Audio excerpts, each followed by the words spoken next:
Welcome back to How to Country, and today we're going to talk about saving your own bean seed.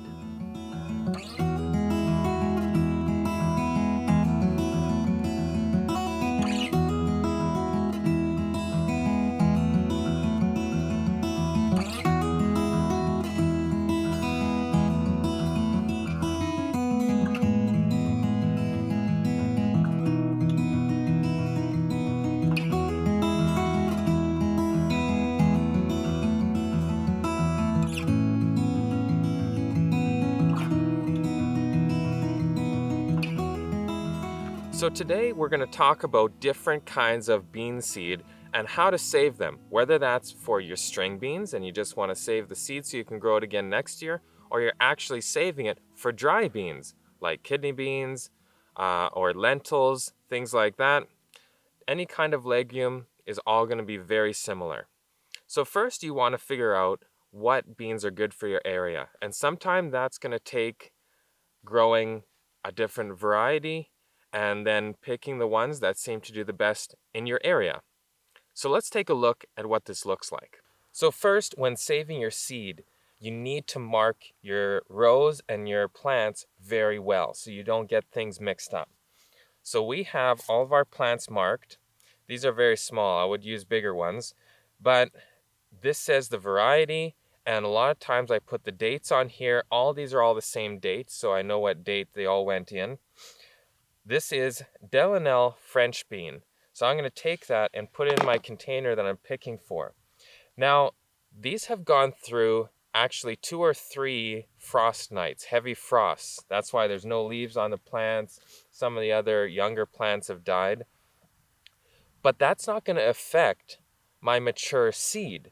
If I have unmature seed, then it'll get frozen and it will not look good and it won't germinate properly.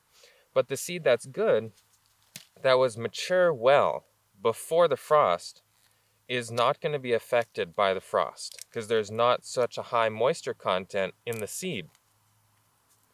So if we see here, this seed is nice and dry.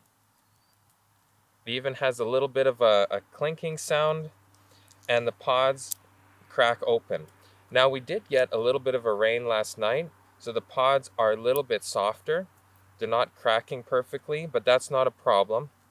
We're going to pick these pods just like this,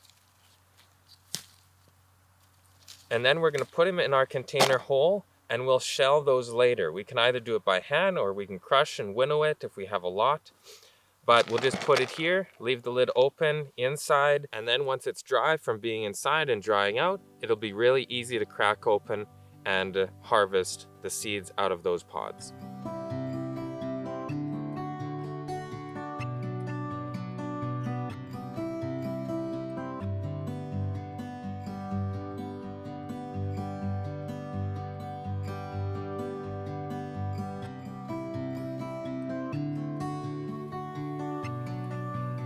So now we're back to the broad beans. You might have seen them in some of our other videos, but these plants are extremely hardy, and they've gone through some really hard frosts, and the plants are totally fine. So these guys you can leave without any worry, even if the pods are not fully ripe. These ones are partially green, these are fully green, and they're still going to ripen up nice. Some of the ones, as they get ripe, they get dark. So we have some good, more mature pods here. And if we open them up, you'll see what it looks like inside.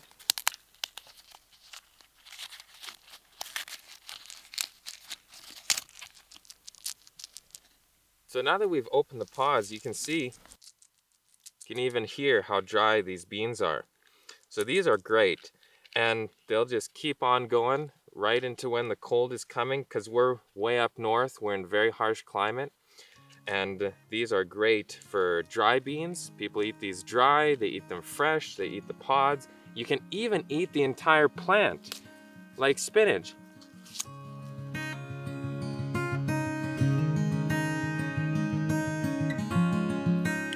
So now we're at our soybeans, and there's different methods for harvesting all sorts of different beans and legumes. For the soybeans, to make it quick, soybeans are very delicate. And after a rain, they might not be quite as much, but soybeans are so, if you just pinch the pod, a lot of times it'll burst open. So the fastest way that we're doing the soybeans here is we're actually going to pull the plant. So we have our plant and we have a nice big bin here. And we're going to hold the plant inside there and just run our hands down and strip all the beans off.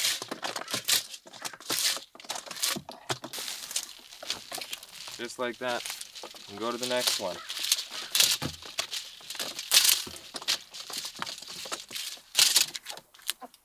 Then we have clean plants and we go to the next, pull it,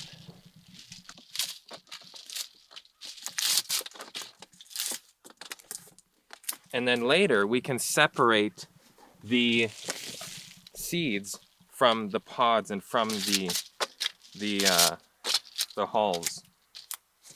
So then what we're left with is the pods and the seeds inside. Now, as I'm stripping that, since soybeans are very brittle pods, most of the seeds actually shell out as I'm doing this. So then I'll just clean out the pods later and we'll have all of our soybeans.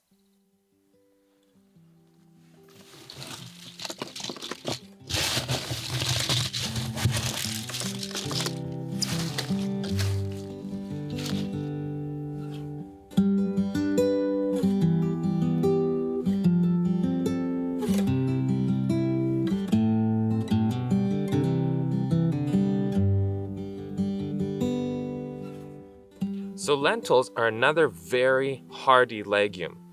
So these guys, you can see, are still green. They're still maturing even after some really hard frosts. So what we're gonna do, because we have time is not at our favor, and we want these to dry down so that we can thresh them out very easily. Now you can go and pick every single little pod and do that. And I'll show you what the lentils look like inside here. But that would take a lot of time. So what we're going to do is you can actually take these plants,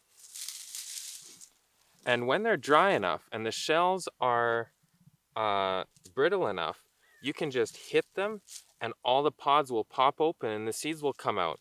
Or you can put them, you can step on them and it'll crack everything open. So what we would do is pick the whole plant. Just tear the whole plant up, and then we'll put these in a place that they can dry down and become fully dried out and brittle, and then it'll be easy to harvest this later.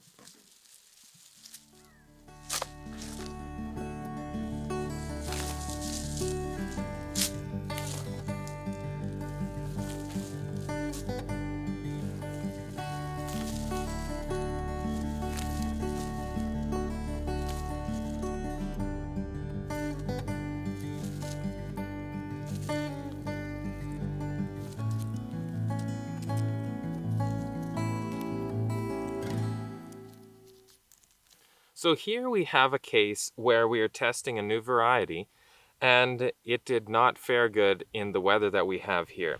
So all these pods were frozen young, and if we open them up, it's going to be even hard to open. We can see the seeds are frostbitten and discolored and shriveled, and these did not mature. So when talking about what varieties, you need to try them and see what the days to maturity are and if they are good for your area. Now what you can do is, if you're saving your seed and they're open pollinated or heirloom, if you plant that seed and you have some plants that seem to do okay, save that seed, plant it next year, and it'll get adapted more and more to your area within certain limits of that variety. I hope you guys found this video helpful, and if you did, please like, share, and subscribe, and we'll see you in the next How to Country.